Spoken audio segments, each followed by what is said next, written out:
कार्यक्रम के पुण्यार्चक हैं श्री पदम कुमार श्रीमती सीता, श्री राजेंद्र कुमार श्रीमती आशा, श्री हुकुम काका, श्री प्रकाश श्रीमती छाया, वैभव कुमारी वंदिता, पुत्र एवं पुत्रवधू श्री प्रतीक श्रीमती साक्षी, पुत्री एवं दामाद श्रीमती वैशाली श्री राहुल दोहित्र विराज जयपुर, पुत्री एवं दामाद श्रीमती समृद्धि श्री नीतेश दोहित्र एवं दोहित्री यश कुमारी ईशा डेनमार्क, पुत्री एवं दामाद श्रीमती प्रगति श्री ऋतुराज दोहित्री कुमारी Parisha Bangalore. Firm Jainco enterprises private limited, 592 welcome tower Dadabari Kota Rajasthan. AA class contracts.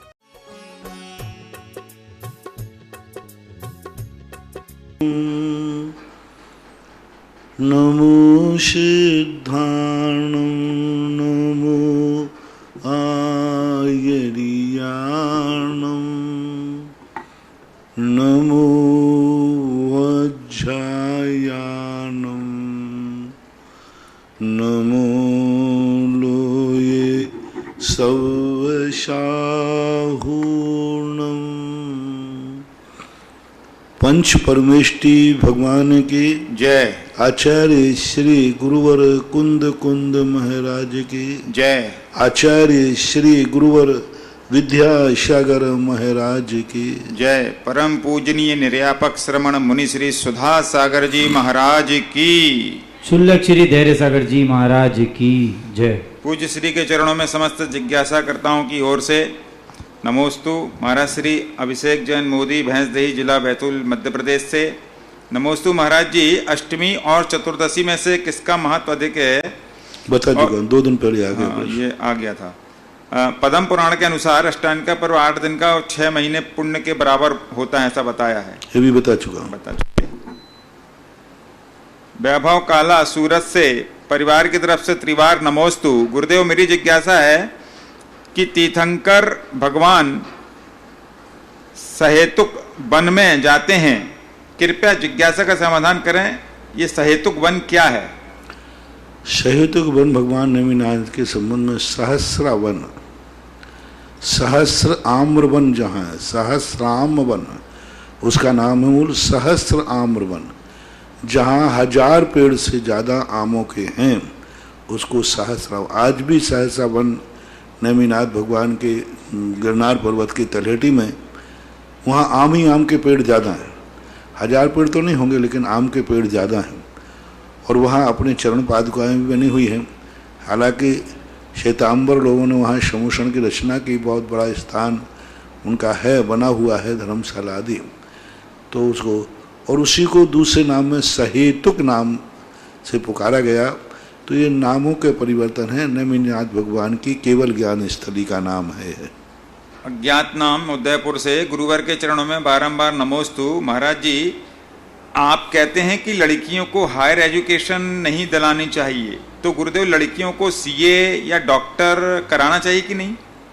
मेरी दृष्टि से क्यों, डॉक्टरी तक तो फिर भी ठीक है क्योंकि लेडीज डॉक्टर लेडीजों के लिए, लेकिन इंजीनियर ये सब CA आदि ये सब का मतलब क्या है? क्यों उनको बनना चाहे? तो आप सबको मालूम है CA करने के बाद कहाँ कहाँ टूर लगाना पड़ते, कहाँ कहाँ जाना पड़ते हैं। अब देखो, मेरी मर्यादा अलग ढंग की आप विचार करें। आप खुद सोचें कि आपका जो इस प्रकार की स्थितियां हैं उनकी ज़िंदगी कहाँ तक सुरक्षित है। मेरे से ज़्यादा तो आप जानते हैं, मेरे से ज़्यादा आप समझते हैं। मैं तो मात्र कुछ ही घटनाएं सुनता हूँ, उससे भयभीत होकर के प्रवचन दे देता हूँ। तुम तो हमसे भी कई गुनी घटनाएं देख रहे हो, सामने अनुभव में आ रहे हैं। आप खुद सोचें ना कि आपकी बिटिया कितना एजुकेशन कराने में सुरक्षित है, कितना कार्य कराने से उसके परिवार की रक्षा है।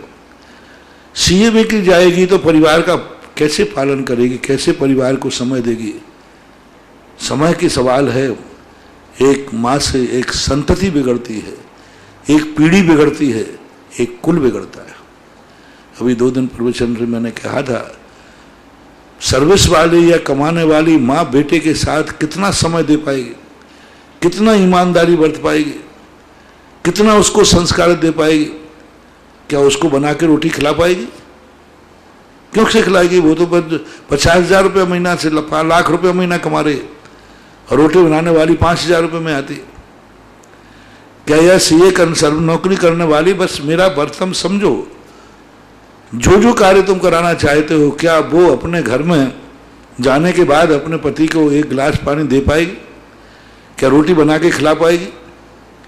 क्या जो सास ससुर ने बेटे को पाला है तुम्हारे, क्या उन माँ बाप की सेवा कर पाएगी?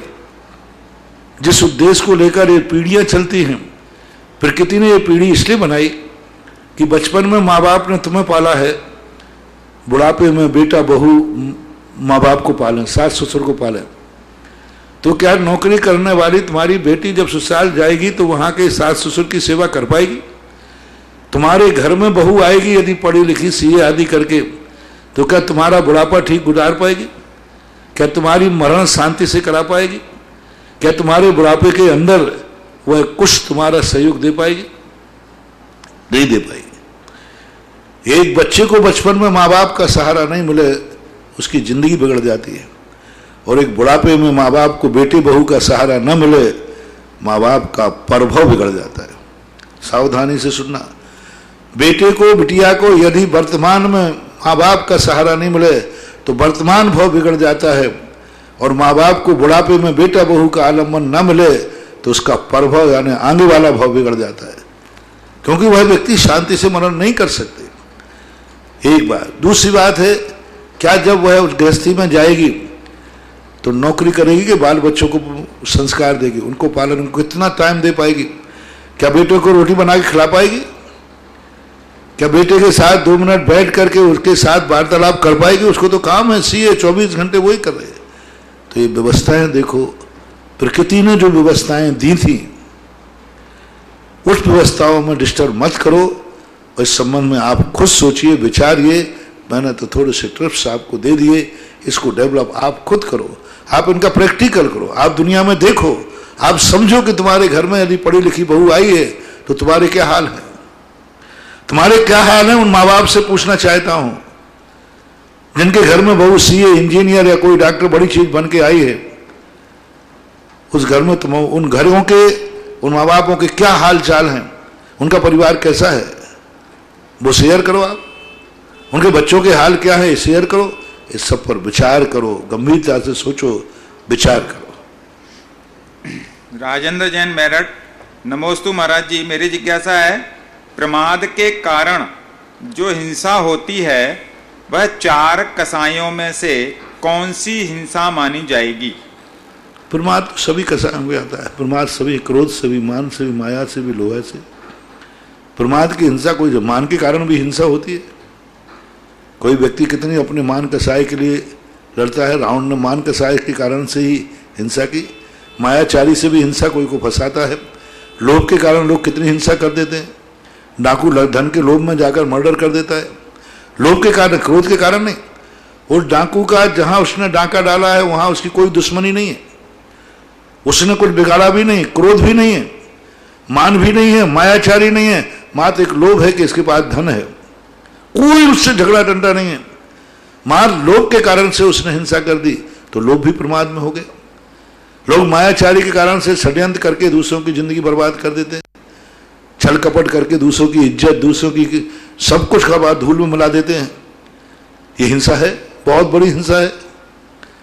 आज प्रातःकाल ही मैंने कहा था कि कुछ लोग ऐसे होते हैं कि अपनों के बीच में अपनों को ही काट देते हैं।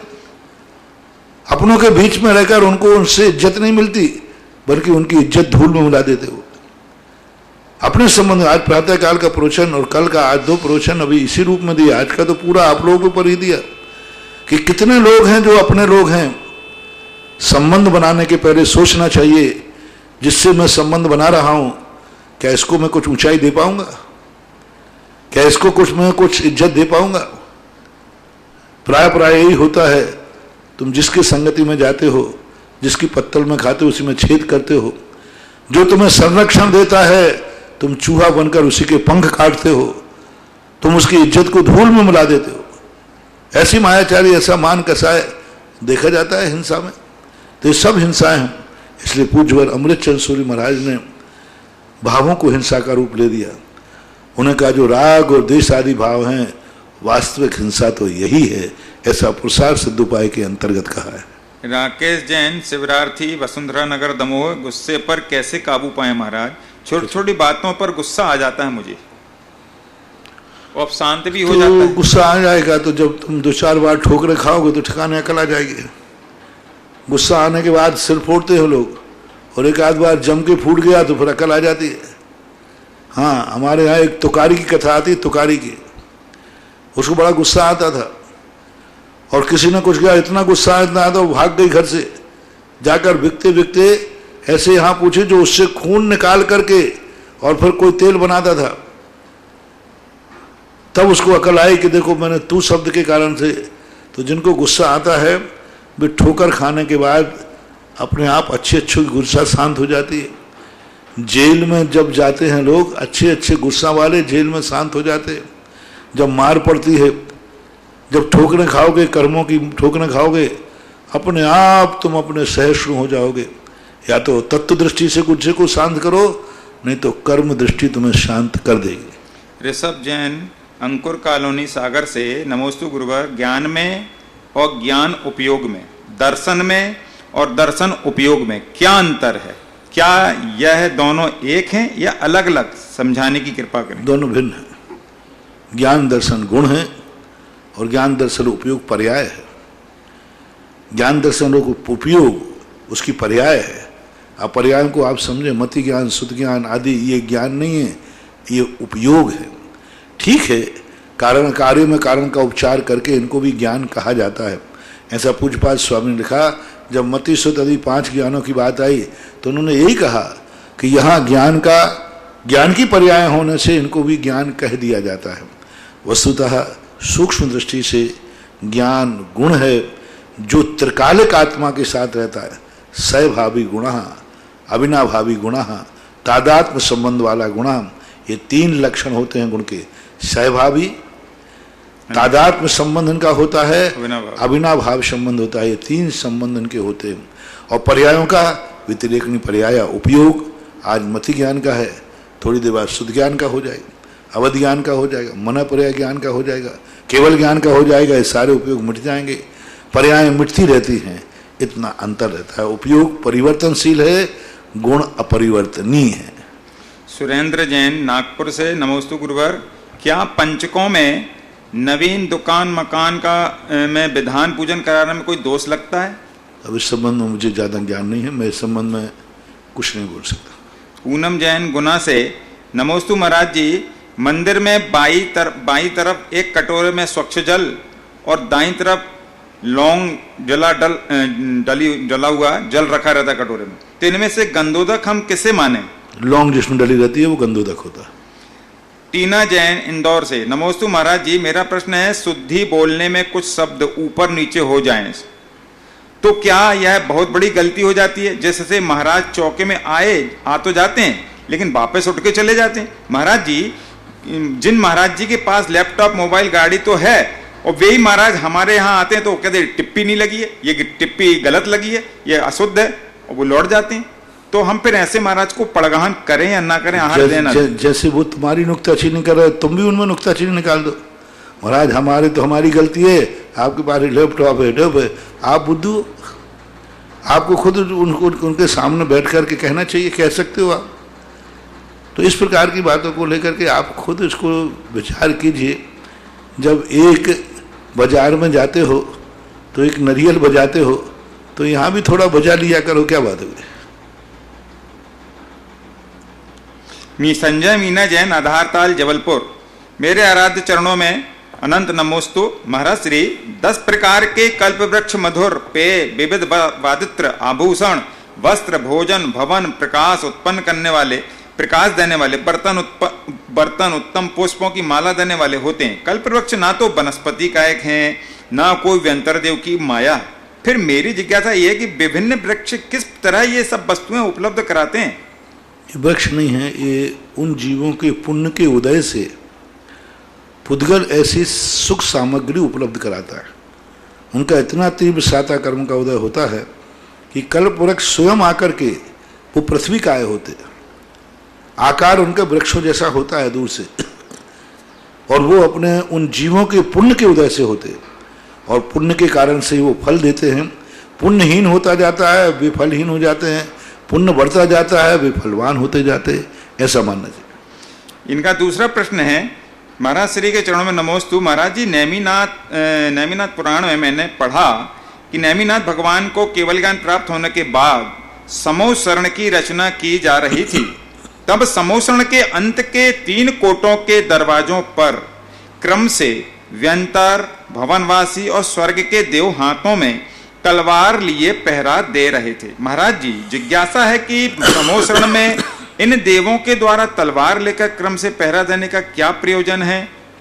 एक वैभव होता है, चक्रवर्ती के संबंध में आता है कि 1000 देवता पहरा देते, तो ये शस्त्र आदि लेते, ये वैभव को दिखाने के लिए, क्योंकि पहरेदार शस्त्र के साथ ही पहरेदार माना जाता है, इसलिए वो प्रदर्शन के लिए, एक वैभव के लिए भगवान का प्रोटोकॉल है, यूं मान कर चलना चाहिए, इसलिए वो दिखाते। विक्रिया से दिखाया है, साक्षात रूप से वो तलवार लेकर किसी को काट नहीं सकते, किसी को मार नहीं सकते, लेकिन एक वैभव का प्रदर्शन है उनका।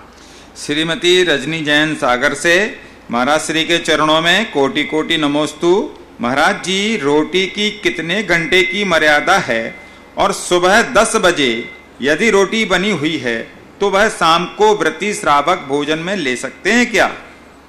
रोटी जब तक कच्ची रोटी है, आटे के रूप में है, तो 6 घंटे की मर्यादा है। यानी आटे को यदि आपने मार लिया है तो 6 घंटे, लेकिन यदि आधी रोटी आपकी सिक चुकी है तो 12 घंटे की मर्यादा है। यानी शाम तक वह सुबह का दाल, सब्जी, रोटी, क्योंकि अग्नि से पक हो गए।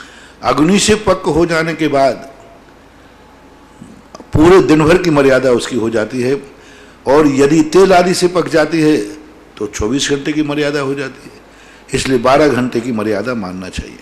विवेक जैन जावर मध्य प्रदेश से, नमोस्तु महाराज जी। मैं आपके प्रवचन और जिज्ञासा समाधान हर साल काफ़ी समय से सुन रहा हूँ।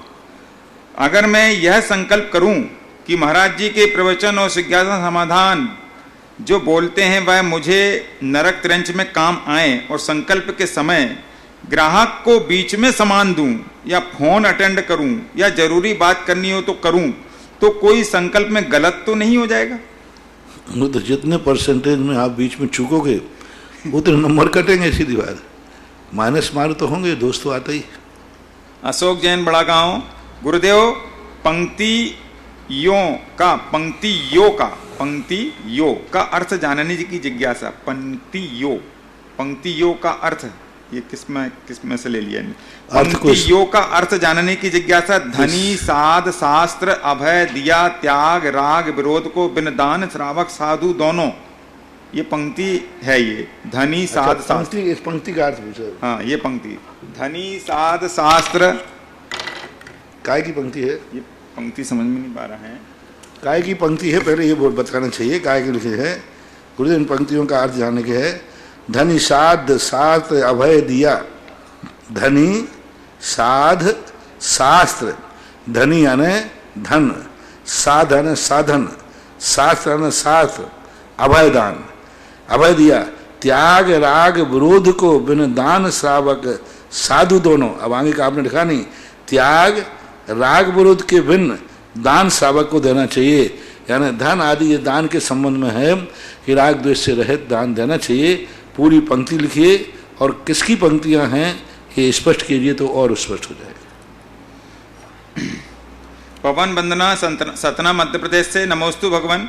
रत्न करंडक जी श्लोक 81, कंदर्प मौखर्य, इन दोनों में क्या अंतर है? कंदर्प और मौखर्य में क्या अंतर है? इसमें दोनों में थोड़ा थोड़ा सा अंतर है। एक में भांड वचन, मतलब वचनों के हंसी मजाक बोलना, मौखर्य, उपहास करना, और एक में अश्लील वचन। अश्लील वचन कहलाते हैं असभ्य, अशोभनीय। अश्लील वचन बोलना, अश्लील हरकतें करना, जो एक नैतिकता के विरुद्ध है।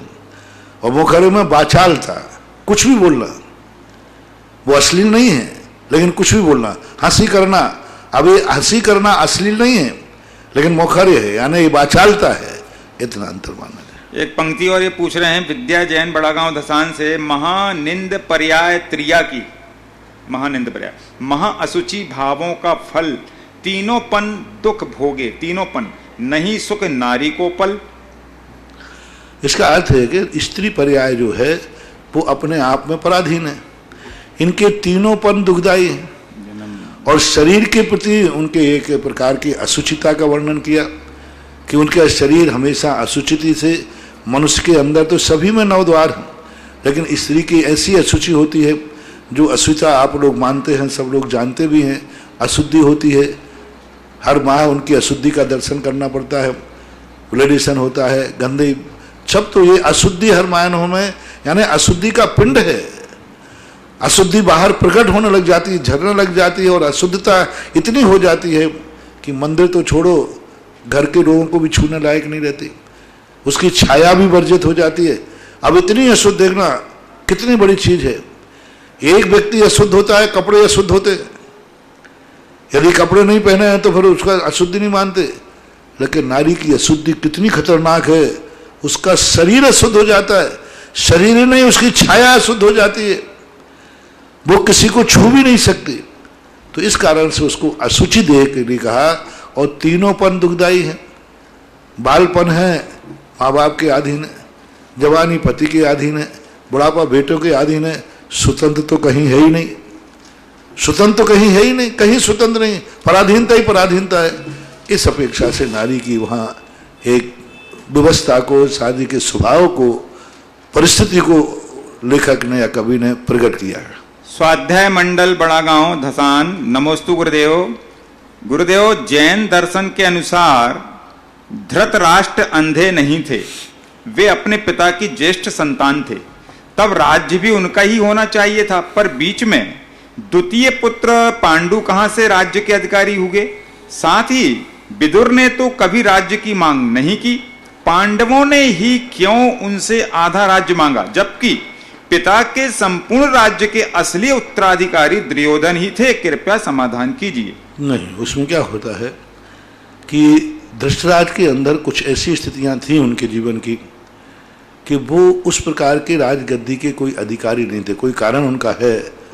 और पांडु एक योग्य थे, पांडु ने पूरा राज्य जीता है, पांडु ने, वो युद्ध रखने में कुशल नहीं थे, वो राजगद्दी में निपुण नहीं थे, वो राजगद्दी चलाने के योग्य नहीं थे। कोई भी युद्ध धृतराष्ट्र ने नहीं, जैन दर्शन के अनुसार उन्होंने कोई युद्ध जीता, सारे युद्ध पूरे भारतवर्ष में जितना जीतना था पांडवों ने जीता था। इसलिए उनके लिए, हालांकि विदुर की जो स्थितियां थी, विदुर ने तो बहुत जल्दी दीक्षा ले ली थी, विदुर के पास जाकर के ही फिर बाद में पांडवों ने, आदि ने, धर्मराज ने, धृतराज ने दीक्षा ली। तो विदुर की तो बैरागी भाव था, एक प्रकार का उनका नहीं था। पांडवों की जो स्थिति थी, पांडवों का जो अधिकार था, विदुर के कोई संतान का उल्लेख नहीं मिलता, लेकिन पांडवों की स्थिति में वो अधिकारी थे। और सीधी बात है, हमसे ज़्यादा आप लोग जानते हो, ये भाई भाइयों का झगड़ा है, घर की संपत्ति का झगड़ा है। 4 बहनें हैं, 3 बहनें का अधिकार नहीं मांगे, एक बहन मांग ले तो हमारा अधिकार दो, बाप की संपत्ति मेरा अधिकार है। 3 बहनें शांत हैं। बेटों भाइयों में कई बेटे लोग कहते हैं, लो अब अपन भरत बाहुबली का देख लो ना, 99 पुत्रों ने झगड़ा नहीं किया, उन्होंने कहा लो हम छोड़ के चले जाते, दीक्षा ले ली, बाहुबली भिड़ गए। तो अब ये घर गृहस्थी के पैतृक संपत्ति के मामले हैं, ये कब किसके मन में क्या भाव जाग जाए, कौन किसका अधिकारी बन जाए। आप बड़े बड़े राजा महाराजाओं के देखो क्या हाल है, आज बड़े बड़े राजा महाराजा को, आज लक्ष्मीबाई के घर परिवार का देखो, आज राणा प्रताप के परिवार को, जो महापुरुष हुए इनके चरित्र पढ़ो, इनके चरित्र देखो, देखो इनकी पारिवारिक कला क्या रही, इनके पारिवारिक में किस प्रकार के नाटक हुए, किस प्रकार के दुश्मन नहीं, ये एक दूसरे के प्राणों के प्यारे थे। आज चंद्रगुप्त मौर्य, अशोक सम्राट को देखिए, अशोक सम्राट चंद्रगुप्त मौर्य के जीवन देखिए, किस प्रकार के उनके लोगों को, उनके परिवार के लोग उनको मारने को तैयार हैं। चंद्रगुप्त का एक पुत्र था बिंदुसार। अब बिंदुसार उनकी जो चंद्रगुप्त की शादियां हुई थी, एक तो दुर्धरा से और एक हेलेना, एक विदेशी से हुई, सेल्यूकस की बेटी थी, सिकंदर की बहन। सेल्यूकस, सिकंदर तो उसके पहले था, सिकंदर तो चंद्रगुप्त से पहले आया। चंद्रगुप्त के समय सेल्यूकस था। सेल्यूकस ने जब उसकी बहन से शादी हुई, अब वो हेलेना जो थी इतनी बड़ी उम्र रही कि चंद्रगुप्त मर गए। अब बिंदुसार जब आए तो उसने बिल्कुल दुश्मनी का जो व्यवहार होता है, मां बनकर के किस प्रकार के बिंदुसार को मारने का षड्यंत्र रचती है। हेलेना का पुत्र था, दूसरा भाई था। अब वो भाई उस साइड में, तब वो राजगद्दी चाहता है, भाई छोटा भाई। उधर बिंदुसार की रानियां थी 3, वे सारी की सारी योद्धों के अपने अपने बेटों को बैठाने के लिए तैयार। हर बिंदुसार की तीनों रानियां अपने अपने बेटे को राजगद्दी में और दोनों एक ही बात सोच रहे हैं, एक दूसरे को मारने का भाव। जो गजब के झगड़े हुए और अंत में क्या स्थिति है, तो ये तो सब में आप तो पूरे छत देखो, इनके ऊपर पिक्चरें भी बन गई हैं, पिक्चरों में भी बहुत आपको कुछ मिल जाएगा। तो ये पैतृक संपत्तियों के झगड़े हैं, बहुत खतरनाक होते हैं। इसलिए मैं तो एक ही कहता हूं, पिता की संपत्ति पर कभी दृष्टि ले ही मत जाओ, अपने खुद की संपत्ति बनाओ और खुद की संपत्ति बेटे को दे जाओ। और बेटे से फिर मैं कह दूंगा, तू बाप की संपत्ति पर दृष्टि मत रखना। पैतृक संपत्ति बहुत खतरनाक। जितने बड़े बड़े आदमी हुए हैं, इनके बाद देखो इनकी क्या दशा होती है। इनके मरने के बाद जिस ढंग से ये इनके लड़के कुत्तों के समान लड़ते हैं, जैसे कुत्ता एक मांस के टुकड़े के लिए एक दूसरे को मारता है, एक मांस के टुकड़े के लिए मारता है एक दूसरे को, ऐसा ये संपत्ति के कारण लड़ते हैं, मरते हैं। सदा से चला आया, यही मानना चाहिए। बाकी तो दूसरे तरीके भी अपनाए जा सकते हैं। अमित जैन, पुलगांव, महाराष्ट्र से। नमोस्तु गुरुदेव, मेरी जिज्ञासा है कि आपने कहा कि अपने इष्ट भगवान गुरु के दर्शन करने जाओ तो खाली हाथ मत जाओ, घर से पुंज भर लेकर के जाओ। आपने कहा कि वह पुंज श्रावक का पुण्य है जो अपने भगवान गुरु को अर्घ्य के रूप में नमोस्तु करके चढ़ाता है। तो गुरुदेव, मेरी जिज्ञासा है कि जो पुंज है वो पुण्य कैसे हुआ? पुंज से ही पुण्य बनता है, कारण में कार्य का उपचार है। क्योंकि वो अर्घ्य जैसे जैसे तुम्हारा चढ़ता जाता है, तुम्हारा पुण्य भी बढ़ता जाता है। अर्घ्य एक पुंज शब्द सी बता रहा है, पुंज से पुण्य की उत्पत्ति हो जाती है। तो अपने आप में पुंज को निमित्त है ये पुण्य नहीं है। पुण्य के निमित्त होने से, पुण्य के कारण होने से इनको पुण्य संज्ञा दी जाती है। जैसे राजा को, राजकुमार को भी राजा कह देते हैं, इसी प्रकार उसके अर्घ के लिए अपन पुण्य संज्ञा देते हैं। शिखर चंद जैन, शिक्षक, तेंदुखेड़ा से। परम पूज्य गुरु के चरणों में त्रैबार नमोस्तु। गुरुदेव, मेरे हाथों की अंगुलियों में एवं पैरों में सफेद दाग के निशान हो गए। इस कारण से साधुओं और आरिकाओं को, साधुओं को किसी को आहार नहीं देता हूँ तथा जिन अभिषेक भी नहीं करता हूँ। मात्र धुली हुई द्रव्य से पूजन करता हूँ। गुरुवर, धुली हुई द्रव्य से पूजन करने में मुझे कोई दोष तो नहीं लगता? कोई दोष नहीं। आप इतना बड़ा अच्छी स्वेच्छा से यदि आप ये बात कर रहे हैं तो मैं आशीर्वाद देता हूँ कि तुम्हारा पाप यहीं कट गया। अब जन्मांतरों तक कभी तुम्हें ये बीमारी नहीं होगी। कई लोग अशुद्ध होने के बाद, बीमार होने के बाद दादागिरी दिखाए, अरे इसमें क्या दोष है, मैं तो करूँगा, तुम्हारे बाप का मंदिर है क्या, महाराज को भी दूँ सब। तो ये दादागिरी है। आप खुद अपने पूर्वों के पाप का पश्चाताप कर रहे हैं कि मुझे ऐसा नहीं करना चाहिए। बहुत अच्छा है आपका ये कर्म को काटने का बहुत अच्छा तरीका। जो अशुद्ध हो जाते हैं, जिनसे कुछ गलत कार्य हो जाते हैं, उनको कभी धार्मिक कार्यों में जबरदस्ती नहीं करना चाहिए। इससे उनके पाप कर्म बढ़ते हैं और यदि इसको प्रायश्चित के रूप में स्वीकार कर लेते हैं तो घटते हैं। कोई बात नहीं, आप धुली हुई द्रव्य से करते हैं, कोई दोष नहीं। श्रीमती सारिका जैन, तेल वाले सिरोंज। गुरुवर के चरणों में सपरिवार नमोस्तु। मेरी जिज्ञासा है कि स्वाध्याय में ये लाइनें आती हैं, आइए गर्भवास नकसत दुख भूला यौवन मद में। तीनों अवस्था बता दी महाराज जी, जन्म की और जवानी की और वृद्ध। स्वाध्याय में लाइन देखो, हमेशा इसमें आप ग्रंथ का नाम लिखें, उस अध्याय का नाम लिखें, तो बहुत सारी बातें तो हम उससे समझ जाएंगे कि ये बात किस प्रसंग में कही है। तो आप ग्रंथ का नाम भी लिखा करें और उसका आइए गर्भवास नकसत दुख भूला।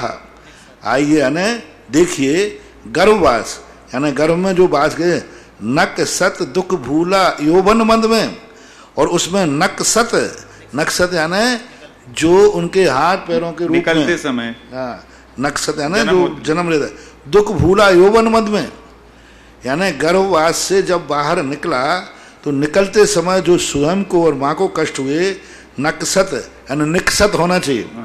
वो क्या है, निकसत यानी नकसत निकल, दुख भूला यौवन मद में, जवानी के मद में वह यौवन भूला रहता फूला, और जवानी में फूला रहता है।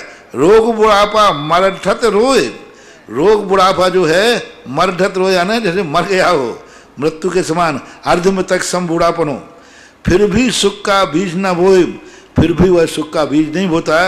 यही वही बातें हैं, बेदिन क्यों न विचारत चेतन मात की कूख में आन बसे थे, ऊर्ध श्वास रहे निशिबासर रंच उशासन खो तरसे थे, आज भये तुम जोवन के बस भूल गए कित से निकसे थे। तो वही है यहाँ निकसत आना है, निकसत निकलने वाला है।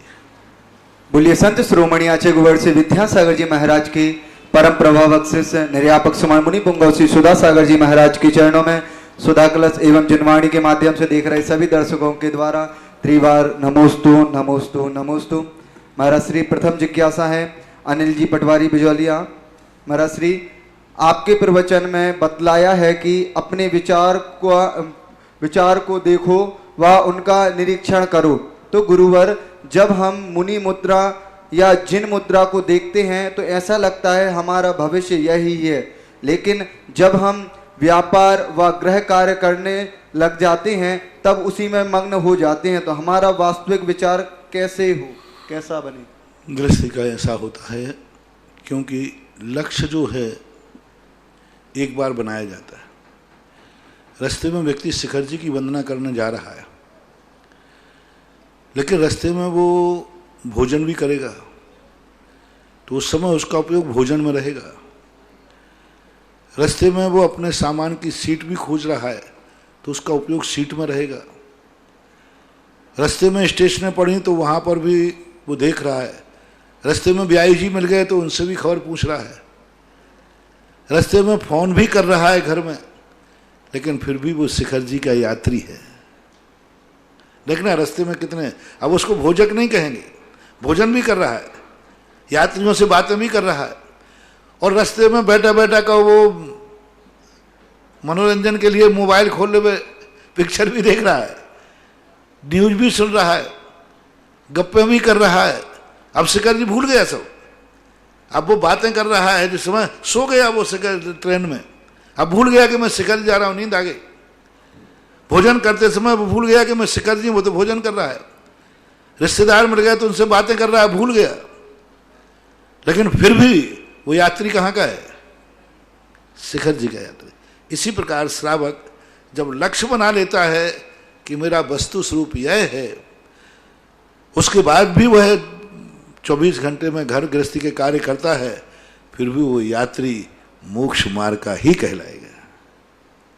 अगली जिज्ञासा है वीरेंद्र जैन तिगोड़ा। महाराज श्री जिज्ञासा है, शरद पूर्णिमा इस बार 31 तारीख को है या 1 तारीख को? 31 तारीख, 31 तारीख को है। जिनको रात्रि में कार्यक्रम करते हैं वो 30 तारीख में रात्रि पूजन, रात्रि जो वैष्णव लोग मनाते रात्रि में क्रियाएं करते, वे 30 तारीख है, क्योंकि शाम को 6-7 बजे से लगभग पूर्णिमा चालू हो जाएगी 30 तारीख को, और दूसरे दिन पूरे दिन भर शरद पूर्णिमा रहेगी, लेकिन रात में नहीं रहेगी, शाम को 6-7 बजे खत्म हो जाएगी। तो जो रात्रि में कार्यक्रम करते हैं वो तो करेंगे 30 तारीख की रात में, लेकिन अपने यहाँ रात्रि का कोई कार्यक्रम है ही नहीं। तो जैन दर्शन के अनुसार शरद पूर्णिमा जो है 31 तारीख की ही है, उसी दिन मनाना चाहिए। अगली और जिज्ञासा। मनाना क्या है, कोई खीर मीर मत रखना। आप तो खैर बहुत कम हो गई है, नहीं तो लोग रात्रि में खीर रखते थे, उसमें कई स्थानों तो क्या है अच्छा था, उसी खीर में भगवान को डुबो देंगे, भगवान की मूर्ति रख देते थे और फिर सुबह जाकर के सबको बांटते थे। खुले आकाश में रख, कढ़ाई चढ़ती थी, कढ़ाओ खीर बनती थी बढ़िया, और भगोड़े में रख करके छत पर रख देंगे, सूर्य के चंद्रमा की किरणें अमृत उसमें आएगा और मूर्ति रख देंगे और फिर खाते थे। शरद पूर्णिमा के दिन किसी को भी कोई भी रात्रि में आइटम उसके ऊपर नहीं रखना है, खुले आकाश में कोई बनाना भी नहीं, रात में खाना भी नहीं। जैन आगम में शरद पूर्णिमा के संबंध में कोई भी दूर दूर तक कोई उल्लेख नहीं, कोई चर्चा, कोई चर्या नहीं, कोई भी नहीं, कोई भी व्यवहार में भी नहीं, धार्मिक में भी नहीं, कहीं से भी नहीं। शरद पूर्णिमा के संबंध में कोई भी जैन आगम में कोई क्रिया नहीं है। ये क्रियाएं यदि आप करते हो तो नियम से बराबर मिथ्यात्व है, महान दोष है। पूर्णमासी के दिन इतना बड़ा पाप नहीं करना। हाँ, ये जरूर है कि पूर्णमासी है, चंद्रमा की किरणें होती हैं, बाकी और कोई वर्णन चंद्रमा को अमृत आता है, चंद्रमा को अमृत झरता है, ऐसा है। मेवा मिष्ठान, सूखे मेवा भी रखना। हाँ, लोग समझते शरद पूर्णिमा के दिन अमृत बरसता है, हमने तो जैन आगम में कहीं नहीं देखा, जैन शास्त्रों में कोई चर्चा नहीं है। इसलिए शरद पूर्णिमा के दिन आपको कोई कार्य नहीं करना, कुछ भी नहीं है। अगली जिज्ञासा महेंद्र जैन, पत्रकार, इंदौर। गुरुवर नमोस्तु गुरुवर, जिज्ञासा है, शीशा और रिश्ते दोनों नाजुक होते हैं, एक गलती से टूटता है तो दूसरा गलत फहमी से। महाराज जी, आप आपसी संबंध प्रगाढ़ हो और कोई गलत फहमियां ना हो, इसे किस प्रकार पूरा कर सकते हैं? अभी आप प्रातःकाल के प्रवचन सुनिए, पूरे इसी प्रकार का, और कल का और आज का प्रवचन से तो इससे अच्छा मैं शायद और कभी बोला हूँ कि नहीं, या आगे बोल पाऊँगा कह नहीं सकता, लेकिन कल और आज के प्रवचन आपकी गृहस्थी के लिए बहुत बहुत वरदान है। अगली जिज्ञासा ऑडियो के माध्यम से। नमस्ते गुरुवर, मैं इंदौर से आशा अजमेरा बोल रही हूँ। मेरी जिज्ञासा है कि अंतर केवली और शुद्ध केवली में क्या अंतर है? बहुत अंतर है। शुद्ध केवली एक शुद्ध ज्ञान के माध्यम से, द्रव्य शुद्ध के माध्यम से। शुद्ध केवली मोक्ष जावे, उस भाव में कोई नियम नहीं। शुद्ध केवली अर्ध पुद्गल परावर्तन तक संसार में भटक सकते हैं। शुद्ध केवली बनने के बाद भी, उस पर्याय छोड़ने के बाद भी मिथ्यात्व आदि गुण स्थान में भी जा सकते हैं। केवली भगवान सर्वज्ञ होते हैं, अंतकृत केवली सर्वज्ञ हैं, तद्भव उसी भाव में मोक्ष जाते हैं, और वो सर्वज्ञ के जो नियम है वो है, बहुत अंतर होता है, इसलिए सामान्य है। पुनः जिज्ञासा ऑडियो के माध्यम से। परम पूज्य निर्यापक श्रमण मुनि श्री सुधा सागर जी महाराज जी के चरणों में बारंबार नमोस्तु। महाराज जी, तत्वार्थ सूत्र में 7वें अध्याय में व्रतों की भावनाओं का वर्णन जहाँ किया गया है, वहाँ पर अहिंसा व्रत की भावना में आलोकित पान भोजनादि रखा गया है, जबकि व्रति के पूर्व की भूमिका में ही रात्रि भोजन का त्याग हो जाता है, तो फिर व्रत की भावना में पुनः इसको क्यों रखा गया? कृपया जिज्ञासा का समाधान करें। नमोस्तु महाराज जी। आलोकित पान भोजनानी ये भावनाएं हैं, व्रत की भावनाएं। अहिंसाणु व्रत जो है, अचौर्याणु व्रत जो है, जितने अणुव्रत हैं उनकी ये भावनाएं हैं। तो भावनाओं का तो यही कहलाता है कि यदि हम ये दिन में भोजन करेंगे तो फिर हमारा अहिंसा व्रत पड़ेगा, तो इसके लिए वहाँ भावना के रूप में रखा गया है। ये जो भावनाएं हैं अपने व्रतों को दृढ़ करने के लिए होती है। भावना काय के लिए होती हैं? जो व्रत हमने लिया है उनके लिए भावनाओं के माध्यम से हम दृढ़ करते हैं, मजबूत करते हैं, इसलिए यहाँ है। और वहाँ व्रत रूप में है, एक व्रत को मजबूत करने के लिए है और एक रात्रि भोजन के रूप में, त्याग रूप में है। दोनों में बहुत अंतर है। जब हम भावनाएं करेंगे, पहले उन्होंने भावना रखी, फिर जाकर के रात्रि भोजन त्याग की प्रतिमा आदि के संबंध में जो बात कही है वो एक अलग विषय का विषय है। और जो रात्रि भोजन अणुव्रतों में आया है या मूल गुणों में आया है शुरुआत में, उसकी हम सुरक्षा कैसे करें? तो दिन में भोजन करेंगे तभी हमारी उसकी सुरक्षा है। अगली जिज्ञासा पुनः रेडियो ऑडियो के माध्यम से। और ये एक मिनट, और ये मानना चाहिए व्रत और व्रत की भावना। जैसे आप लोगों ने अभी व्रत नहीं लिया, महाव्रत नहीं बने, लेकिन आप निरंतर भावना भाते हैं, साधना करते हैं, अभी से आप अहिंसा का पालन करते हैं, आपका हरि का त्याग नहीं है चलने का, लेकिन फिर भी 10 लाख क्षण पर मैं हरि में नहीं चलूंगा, अष्टमी के दिन मैं हरि नहीं खाऊंगा, ये क्या है? नियम नहीं है अभी, ये भावना है। तो इसी प्रकार भावना। और एक जब जिसने प्राप्त कर लिया है व्रत, अब इसकी सुरक्षा कैसे करूं, तो उनके का भावना भाव, तो ऐसा माना चाहिए। हाँ बोला।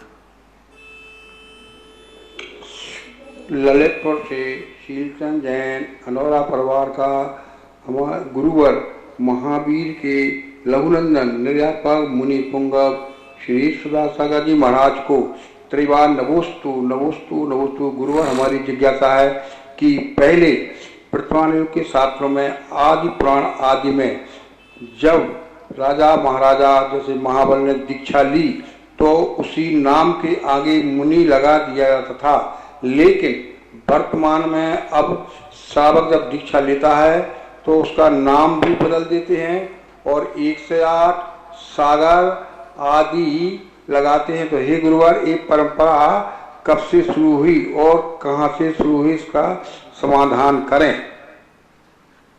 ये क्या है, नाम बदलने की परंपराओं को लेकर के शुरू से मतभेद रहे। बदलना जरूरी नहीं है। जब कोई नाम इतना प्रसिद्ध हो कि वह नाम से धर्म की प्रभावना हो सकती है, उस नाम से लोगों में धर्म की बहुत बड़ी प्रभावना होती है, तो उनका नाम नहीं बदला जाएगा। दूसरा नाम रख देंगे, कौन जानता है। लेकिन महाबल का नाम ज्यों का त्यों रख दिया, मुनि महाबल। अब महाबल राजा थे। अब जो दुनिया सुनेगा जब भी अरे महाबल है, तो लोगों के धर्म की प्रभावना होगी। जैसे आप लोग ट्रेड मार्का बनते हैं, आप लोग ट्रेड मार्का पर कितना विचार करते हैं, कौन सा मार्का रखा जाए, और जिस मार्का की ज़्यादा बाजार में वैल्यूएशन हो उसके करोड़ों रुपया देते हैं। जब 2 पार्टनर से अलग होते हैं ना, तो सब बंटवारा हो जाता है। अब बंटवारा रहेगा किस पे, नाम किसको मिलेगा। अब इसका जो पुरानी संस्था का नाम है, जितनी इतनी ख्याति भाई है, वो नाम अब किसको मिले, नाम के करोड़ रुपया होते हैं, सारी संपत्ति बढ़ गई। अब जो ये नाम रखेगा वो 1 करोड़ रुपया और देगा, क्योंकि अब जो नया नाम रखेगा उसको फिर उतनी इज्जत बनाना पड़ेगी, पुराना नाम की है। तो उनके नाम नहीं बदले जाते थे जो नाम ख्याति प्राप्त थे, जिनके नाम से प्रभावना होती थी। इसलिए आज वर्तमान में इसलिए नाम बदले जाते हैं कि पहले के नाम से इतनी ख्याति नहीं है, नए नाम से ज्यादा ख्याति है। क्योंकि आज कोई राजा नहीं, महाराजा नहीं, सामान्य कौन जानता है, कौन जानता है, किसको मालूम है कि इनका क्या नाम है। लेकिन जब नया नाम रखा जाता है तो सारा जगत जान लेता है। आज नए नाम रखने से प्रभावना ज़्यादा है, और पुराने नाम से कई बार पुराना नाम कई प्रकार की दृष्टियों से बाधक बन जाता है, कई राग द्वेष के कारण बन जाते हैं, कई संपत्तियों के मोह आदि होते हैं। आज का प्रजातंत्र का युग है, वही नाम रखें तो कहो घर का नोटिस मुनि के पास आ जाए। अभी भी तो आप वही हो, घर का मान लो गृहस्थी का कोई नोटिस हो, पुरानी जायदाद का, संपत्ति का, कोई पुरानी फाइल खुल जाए कोर्ट केस की, गृहस्थ अवस्था में कोई कोर्ट केस हुआ था, अब वो फाइल उस समय बंद हो गई, वो महाराज मुनि बन गए उसी नाम से, और किसी ने कमी आकर के खुलवा दी, फिर से फाइल ओपन हो गई और फिर से हो सकता है। तो कई प्रकार की विडंबनाएं, तो वो नाम ही बदल दो, जिस कारण से सारे विकल्प नहीं आए। तो आज वर्तमान में के परिप्रेक्ष्य में नाम बदलना उचित है, क्योंकि पुराना नाम कई प्रकार से दूषित हुआ है, कई प्रकार से गलत कार्यों में भी हुआ है, कई प्रकार से उसने वो ख्याति नहीं कमाई है जो नया नाम एक पवित्र भाव को लेकर रखा गया है, एक पवित्र आस्था के। पुराना नाम में उतनी पवित्रता नहीं थी, पुराना नाम उतना पवित्र नहीं था, मिथ्या दृष्टि के साथ जन्मा था।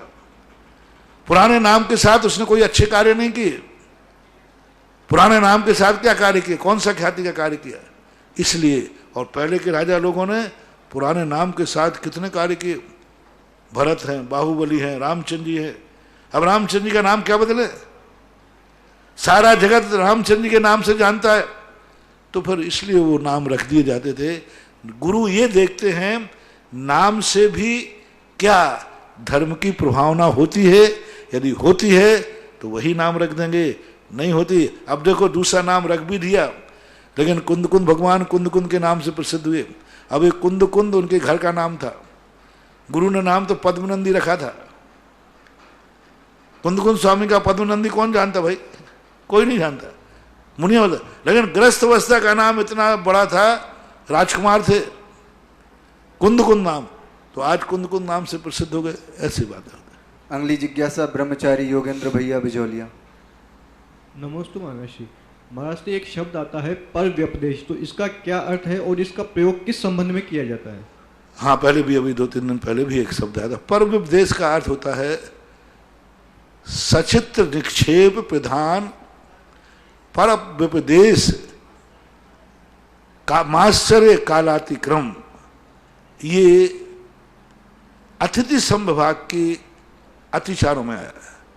सचित्र निक्षेप पर व्यपदेश का अर्थ होता है दूसरों के वस्तु को दूसरे का नाम के, महाराज जी ये वस्तु लीजिए, फलाना दे गया है, मेरा नहीं महाराज जी, उसका है। जैसे आप शंका समाधान में कहते, महाराज जी मेरा प्रश्न नहीं है, फलाने ने पूछा है। यही आदत तुम्हें चौके में आ गई, महाराज जी ये चीज लीजिए, बोले क्यों, वो मुझे दे गया है, वो तो चला गया, उसकी गाड़ी चूक रही थी तो वो कह गया महाराज जी को दे देना मेरी, तो उसकी तरफ से दे रहा हूं। बहुत सारे लोग कहते महाराज जी एक गिलास उसकी तरफ से ले लो, बहुत बड़ा दोष है, मुझे नहीं है, तुम्हारा दोष है, अतिथि संविभाग का दोष है, यानी गृहस्थ के लिए।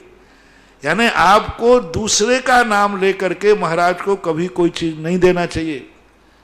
महाराज जी वो बाहर खड़ा है, उसके नाम से एक गिलास ले लो ना, एक गिलास हमारे उनके नाम से ले लो ना, ये आप लोगों में आदत होती है। हाँ, तो मुझे तो दोष में उसमें आया नहीं, लेकिन आपको पर विदेश नाम का अतिथि संविभाग का दोष लगता है। ये पर विदेश का नाम एक रूढ़ अर्थ है।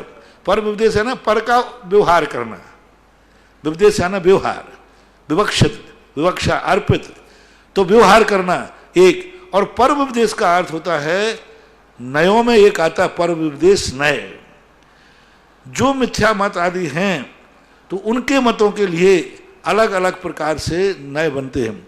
जैसे कोई ने कहा क्षणिक नए, कूटस्थ नए, ईश्वर नए, अनीश्वर नए, अद्वैत नए, शून्य नए, तो इस प्रकार के जो ऐसे 47 नए हैं, 47 47 नए हैं जो पर नए कहलाते, पर विदेश नाम से जाने जाते हैं। तो इस प्रकार के दो रूपों में इसको प्रयोग किया जाता है। और अब मिथ्या नय को आप बना लो, जितने मिथ्या नय हो, एकांतवाद के जितने बनाना हो, वह नए एक नए, यानी मिथ्या नयों को किस नए के अंदर सब लोग कहते हैं सम्यक दर्शन ज्ञान चारित्रान, ये सब व्यवहार नय में आ गया, सब व्यवहार। लेकिन मिथ्या नयों का वर्णन करना कौन से नय में है, मिथ्या मतों का वर्णन करना कौन से नय में है, मिथ्या नयों का खंडन करना कौन सा नय है। बहुत बड़ी बात है। सारे नए घटित हो रहे हैं, पूरे व्यवहार नए घटित हो रहा है, अपन जानते, पूजा पाठ करना, ये सब करना, लेकिन मिथ्या बातों का निषेध करना ये कौन सा नय है।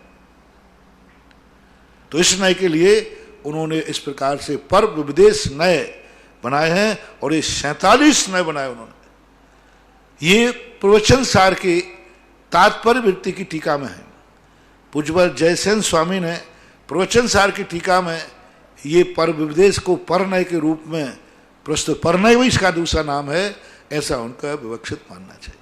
नमोस्तु महाराज श्री। अगली जिज्ञासा पंकज जैन फिरोजाबाद। नमोस्तु महाराज श्री। महाराज श्री, मेरी जिज्ञासा है, जिस स्थल पर पंच कल्याण की श्री वेदिका बनी थी, अब उस स्थल पर प्लॉट कट रहे हैं, तो क्या उस स्थान पर मकान बना सकते हैं? अब मेरे से मत पूछो, मैं मना कर दूं तो क्या करोगे? मंदिर को दे दोगे?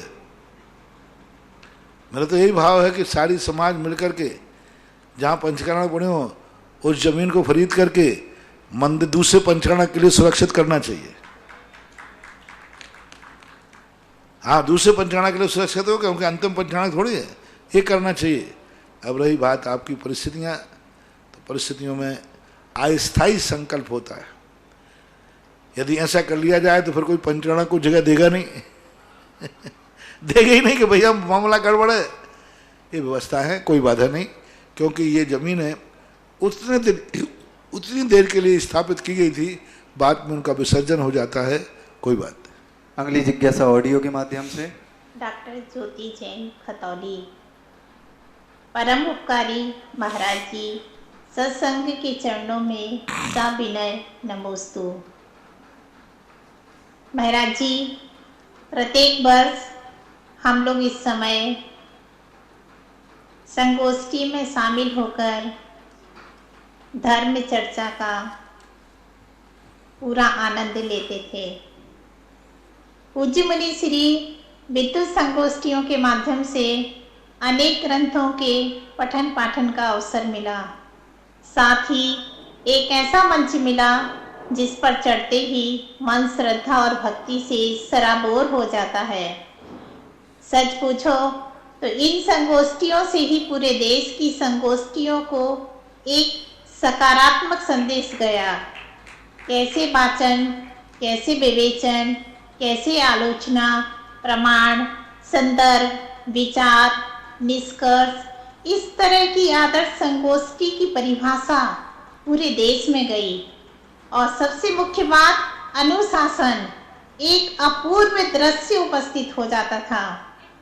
पूज्य मुनि श्री अनेक बार मन में विकल्प आता है, हम अपने आंतरिक शत्रु क्रोध, मान, माया, लोभ, ईर्षा, हर्ष, विषाद आदि को तो आंतरिक शक्ति के माध्यम से जान लेते हैं, पर वर्तमान युग में जहाँ प्रत्येक व्यक्ति एक मुखौटा लगाए है, कथनी और करनी में अंतर है, बाहर से कुछ अंदर से कुछ और है, तब हम अपने शत्रु या अहित करने वालों को कैसे पहचाने। नमोस्तु महाराज जी, नमोस्तु। गोष्ठी तक जहाँ तक बात आई, सन 1991 में एक गोष्ठी शुरुआत हुई थी ललितपुर से, संलेखना के ऊपर एक गोष्ठी हुई थी, 8-10 विद्वान उपस्थित हुए थे।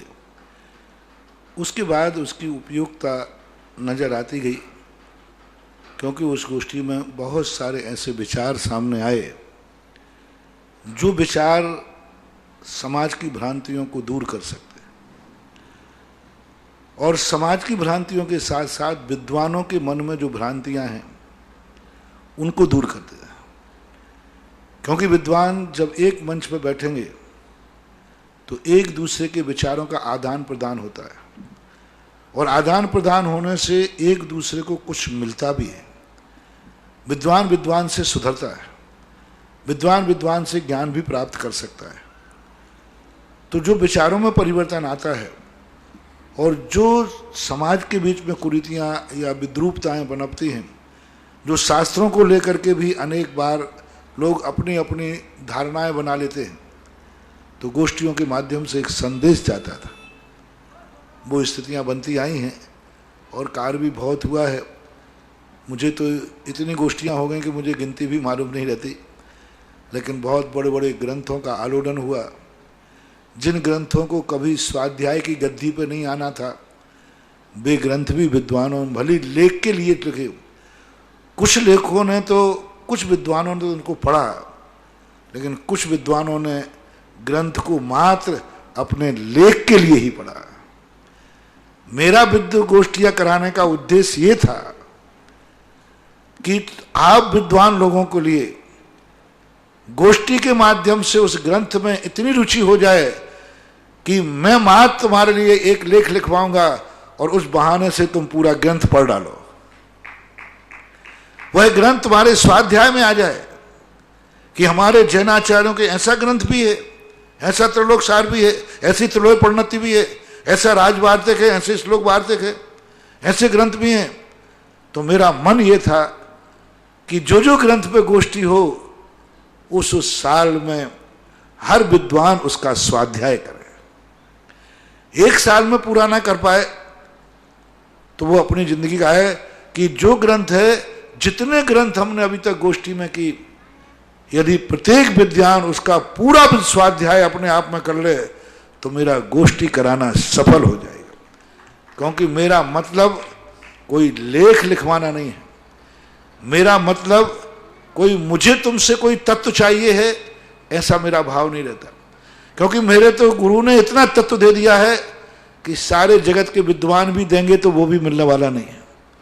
वो तो आपने अपनी गोष्ठियों में, समीक्षाओं में देखा होगा। कई लोगों ने मेरे से प्रश्न किया, महाराज आप सारे विद्वानों की समीक्षा करते हो तो फिर ये विद्वान बुलाए काय को आप करें? आप हर विद्वान की गलती पकड़ रहे हो, किसने लेख में गलत किया वो सब आपको पूरा ज्ञान है। जो क्या लेख में उसने छोड़ दिया है और कहाँ गलत दिया वो आपके ज्ञान में है। तो फिर ये गोष्ठी बुलाने का मतलब क्या? तो हमने कहा तुम क्या समझ रहे हो, मैंने गोष्ठी इसलिए बुलाई कि मैं बुद्धू हूं, ये विद्वान लोग मुझे बुद्धिमान बनाओ, इसलिए मैंने गोष्ठी नहीं बुलाई कि मुझे तुमसे कोई ज्ञान चाहिए या मुझे ज्ञान नहीं है इसलिए आप लोगों से मुझे ज्ञान मिलेगा। नहीं, मेरा गोष्ठी बुलाने का अर्थ था एक क्लास लगाना, एक कक्षा लगाना, एक शिविर लगाना जिसमें मैं तुम्हें पढ़ा सकूं इन आचार्यों की वाणी को। दो प्रकार के विद्यार्थी होते हैं, एक विद्यार्थी स्वयं घर जाकर के पढ़ लेते हैं और एक विद्यार्थी जितना स्कूल में पढ़ा दो, जितना स्कूल में पढ़ा दो उतना ही पढ़ लेते, बाद में नहीं पढ़ते। तो मैंने सोचा ये विद्वान तो वैसे तो पढ़ने वाले नहीं है, तो फिर क्या करते हैं आप लोग, विद्यार्थी को या तो स्कूल में भेज देते वहीं बैठ के पढ़, और फिर कोचिंग में कर देते। कोचिंग में क्योंकि तुम्हें बाद में पढ़ना नहीं, इसलिए सामने बैठ करके पढ़ाना पड़ता है, ये ग्रंथ पढ़ो आप। इसी प्रकार मैंने विद्वानों को सोचा कि ये लोग अपने आप तो पढ़ेंगे नहीं, इनको सामने बैठा के पढ़वाओ और इनको विषय दो कि इस ग्रंथ, इस विषय पे आपको पढ़ना है और ये लेख लिखना है। तो कम से कम उस लेख के बहाने ये ग्रंथों को पढ़ ले में मात, इस उद्देश्य से मैंने गोष्ठी की थी, गोष्ठियां की थी। मेरा एक ही उद्देश्य होता है कि आप लोग गृहस्थ हैं, विद्वान हैं, आप लोगों को सारा ज्ञान होना चाहिए, हमारी जिनवाणी का पूरा ज्ञान आपके पास होना चाहिए और आपको हर ग्रंथों के एक नाम याद होना चाहिए, विषय याद होना चाहिए, इस ग्रंथ में क्या है, किन आचार्यों ने लिखा है, ये उद्देश्य था। इसलिए कुछ विद्वानों ने तो ये किया है कि कुछ अध्ययन, कुछ ग्रंथों के अध्ययन किए। मैं सारे गोष्ठी में आगत विद्वानों से कहना चाहता हूं इस प्रश्न पर, ज्योति जी के प्रश्न के ऊपर, कि जिन जिन के ऊपर गोष्ठी हुई है, मेरी यह इच्छा है, मान लो लॉकडाउन के अंदर इस बार गोष्ठी नहीं हो पाई, तो इस बार का होमवर्क यही दे रहा हूं सभी विद्वानों के लिए कि जिन जिन पर गोष्ठी हुई है उस ग्रंथ को अब लेख के लिए नहीं, आचार्यों का पूरा ग्रंथ स्वाध्याय कर डालो, स्वाध्याय करिए, लेख के लिए नहीं। लेख के लिए अलग पढ़ना, पढ़ने पढ़ते जाते। कई लोग तो सूची में देख के लेख बना लेते हैं, विषय सूची होती ना, तो विषय सूची में लिखा रहता है यहाँ ये विषय है, व्यवहार में कहाँ कहाँ आया है, प्रमाण कहाँ कहाँ आया है, त्रिलोक रचना में सिद्ध सलाह का वर्णन कहाँ कहाँ आया है। तो अब विषय सूची देख के पढ़ना पलटा और वे गाथाएं नोट की और लेख तैयार हो गया। ये चीज नहीं होना चाहिए, ये चीज होना चाहिए स्वाध्याय।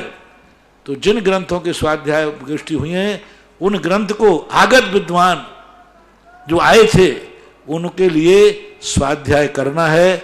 अब जितने वर्ष लग जाएं तो लगने दो, लेकिन स्वाध्याय हो जाए तो मेरा गोष्ठी कराना सफल हो जाए और तुम्हें सामने बैठ करके जो पढ़ाने का, जो बैठ करके रुचि जगाने का भाव मेरा था वो भी मेरी सफलता हो जाए, ऐसा मानना चाहिए।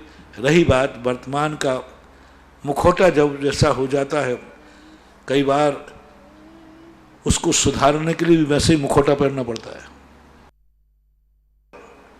तो अपन को भी सुधारने के लिए मुखौटा बदलना पड़ेगा। पूज्यवर अमृतचंद सूरी महाराज ने एक बहुत अच्छा शब्द दिया कि संसार को एक नाटक मंच समझो और तुम एक नाटककार बन के उतरो अमृतचंद सूरी महाराज का दिया है।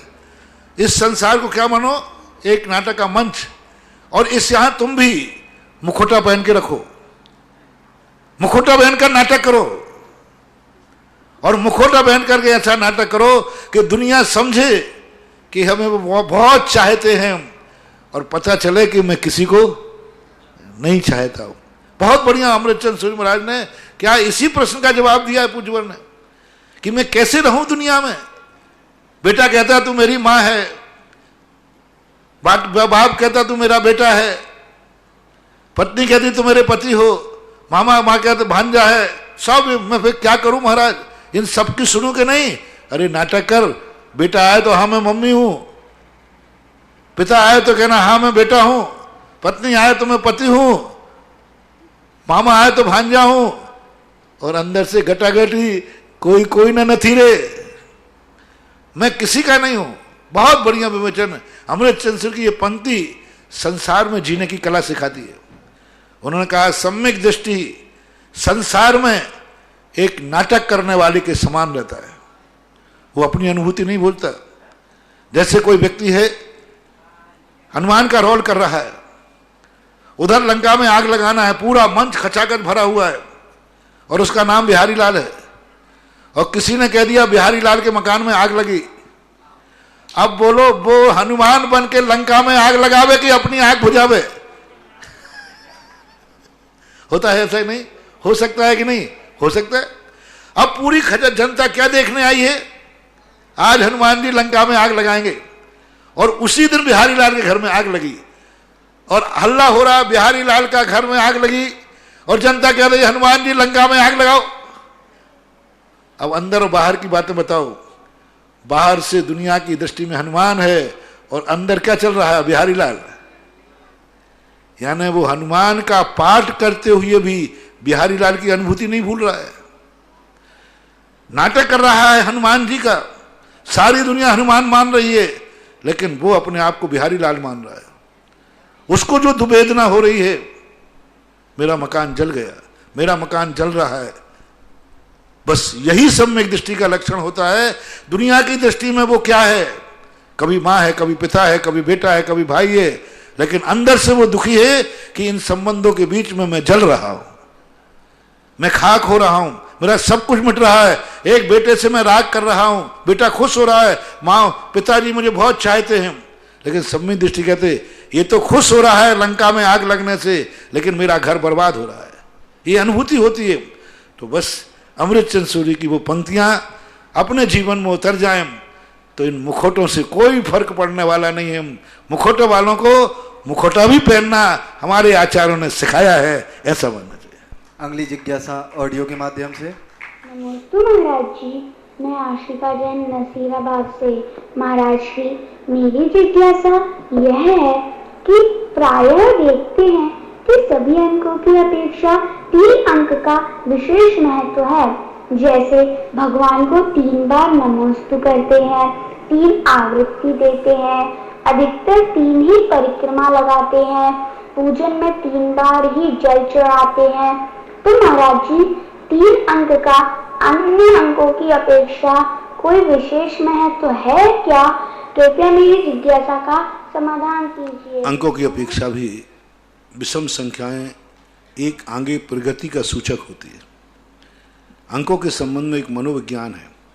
बराबर संख्या रुकने का प्रतीक है और विषम संख्या बढ़ने का प्रतीक है। यानी विषम संख्या, जैसे आपको कोई 100 रुपया देता है तो आप कहते भाई 1 रुपया तो और दो, यानी 101 हो गया, यानी विषम हो गया, यानी हम 200 तक पहुंच जाएंगे।